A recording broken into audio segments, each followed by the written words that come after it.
Vrata za srečanje z Jezusom je priznati se za grešnika, tako je rekel papež Frančišek med mašo v domu svete Marte na praznik svetega Mateja, apostola in evangelista, saj je izhajal iz dogodka njegovega spreobrnjenja. Ta se je odvil v 3 etapah: srečanje, praznovanje in pohujšanje. Jezus je ozdravil mrtvoudnega in zatem srečal Mateja, ki je sedel pri mitnici.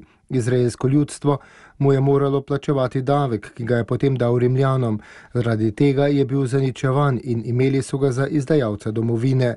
Sveti oče je nadaljeval: prvi pogoj za zveličanje je čutiti se v nevarnosti, kot je prvi pogoj za ozdravitev čutiti se bolan.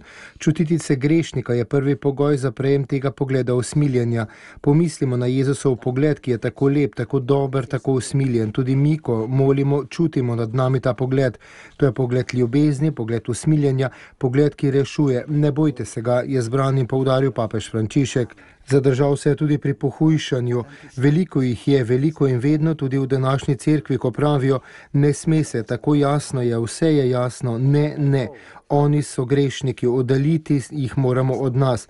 Tudi nekateri svetniki so bili sumljivi in preganjani. Pomislimo na sveto Ivano Orleansko, ki so jo poslali na grmado, saj so mislili, da je čarovnica in zato obsojena. Pomislite na sveto Terezijo, osumljeno herezije. Pomislite na blaženega Rosminija: usmiljenje hočem in ne daritev. In vrata za srečanje z Jezusom je priznati si, da smo takšni, kot smo. Priznati resnico, torej grešniki.